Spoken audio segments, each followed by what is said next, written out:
Well, hello, folks out there in YouTube land. Got a big show lined up for you. We're going to go through a lot of things today. All right, first of all, it looks like Schlossnagle has pretty much thrown the Texas A&M AD under the bus. We're going to talk about that. We're also going to talk about Del Conte and how he met with Schlossnagle and how he hid out in a cemetery. We're going to talk about that, which is pretty interesting. Tony V, what Texas was willing to do to get him the kitchen sink. Also, Texas and Oklahoma joining the SEC. What a big deal that is. And I have been communicating with the Texas folks. I've already communicated some with Oklahoma fans, and they're pretty cool about it. The Texas folks are an interesting bunch. We're going to talk about them. So this is a big show today. All right, let's start with Schloss throwing his former AD under the bus.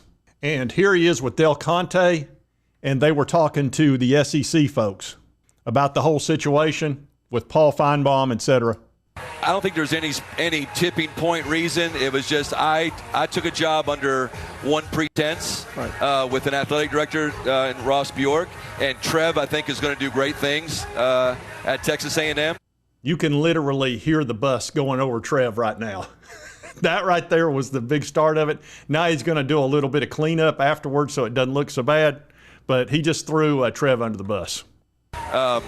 There were some things that led me to it just became a different job, and there's a lot of uncertainty in college athletics, as we all know, and there's going to be uncertainty everywhere. But the one thing I know of that is relatively certain is my relationship with Chris, and that's not a negative on Texas A&M. All right, obviously he's talking about Chris Del Conte, and that's his buddy. Now, Del Conte should have done him a favor and not fired the coach at Texas so early. If he'd have just waited 24 more hours, everything would have been fine as far as not having to answer the question by that TexAg reporter, who was a very professional question, honestly. He needed to ask it. After Texas fired their baseball coach, of course, there's going to be all kinds of reports because there was rumors that they were already talking to the Texas A&M coach. Well, had he not fired that coach, he could have immediately said, I'm not going to talk about that. They've still got a head coach. That would be unethical of me. But because he was already fired day of that championship game, now all of a sudden he's put in an impossible situation. Now, he could have answered it way, way better, and he could have kind of walked around it a little bit, but instead he kind of lied, really. He did.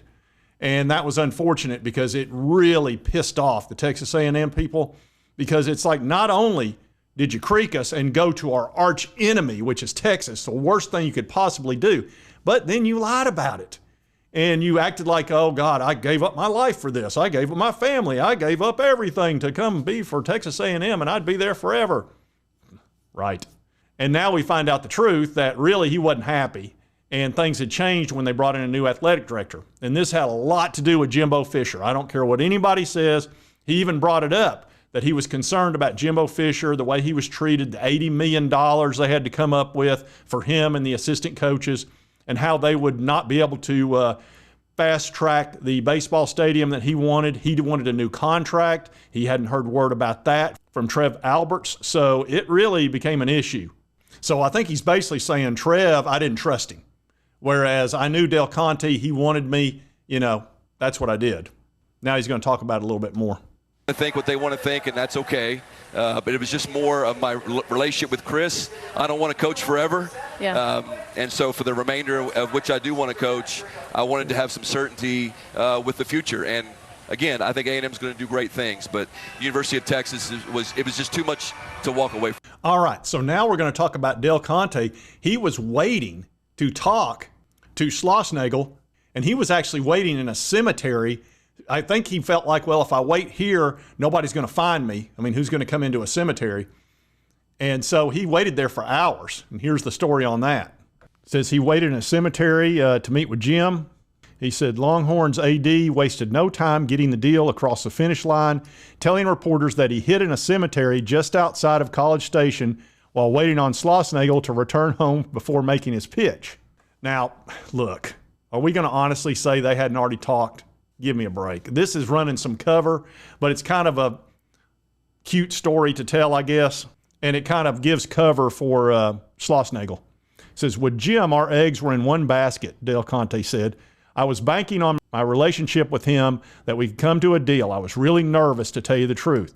When I was in the cemetery, then on the way to their house, it's just as crazy as it sounds. I played every scenario in my mind. I drove to his house, had a long, long discussion, put him in the car, and we drove off.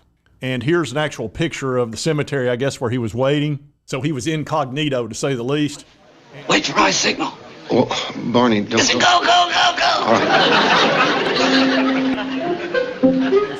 And obviously, had somebody spotted him in College Station, it would have gone crazy on social media. So I do understand why he was there, but man, he should have waited one more day. Just 24 more hours, and your coach wouldn't look like an a-hole. I think it's pretty selfish of you to ask me that question, to be honest with you.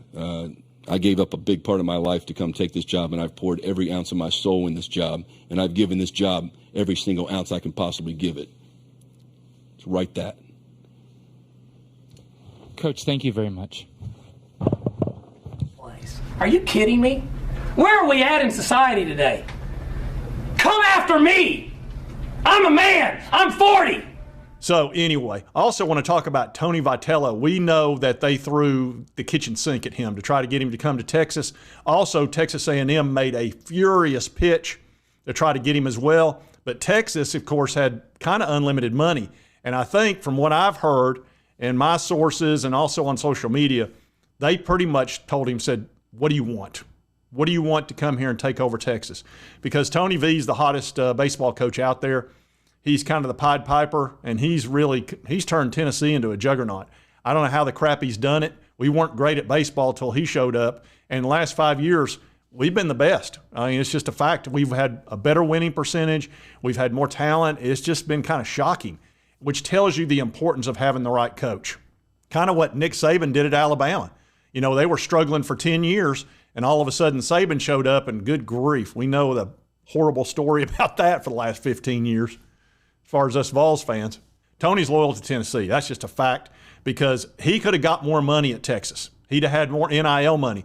He's not about the money, and he made that very clear. He said, if you're coming to Tennessee looking for an NIL bag, don't waste your time and don't waste mine. I don't want to talk about it.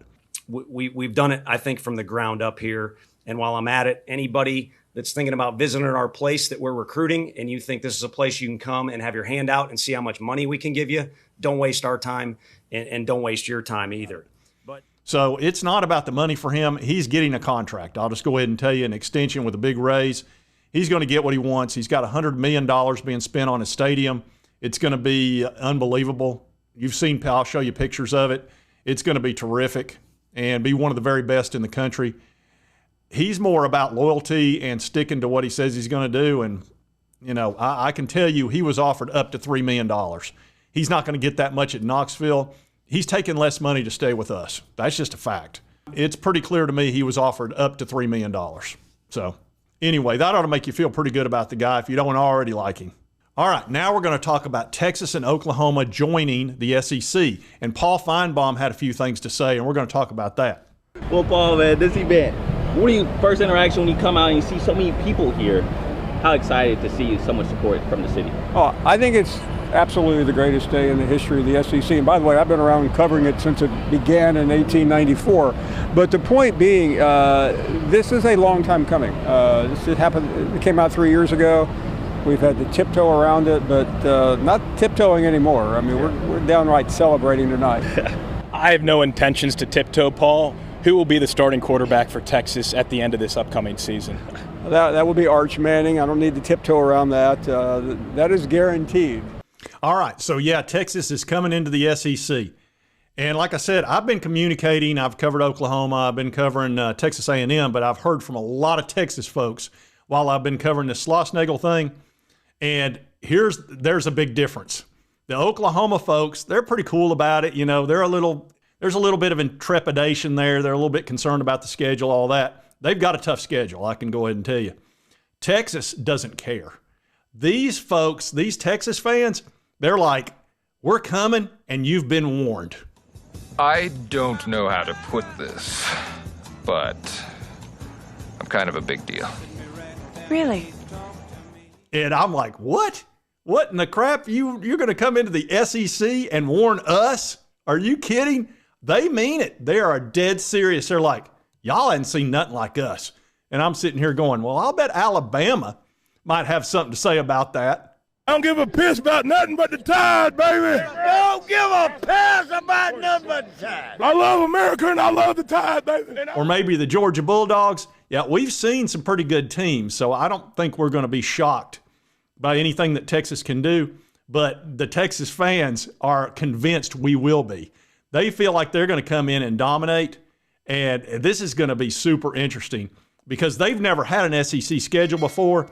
They've never played some of these teams on a regular basis. It's one thing to get up for one game or two games during the year that's big. When you've got to do it week after week after week, it's a different deal, and it's a battle of attrition. It's a war every week when you play SEC teams, and over time, it makes it tough because you get thinned out through the year. It's just the way that it is. You don't get to play one half and then rest your starters the second half like a lot of teams get to do.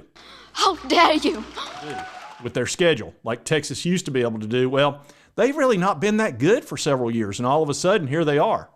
Except for when they played for the national championship, and then they got to bring up if Colt McCoy hadn't got hurt.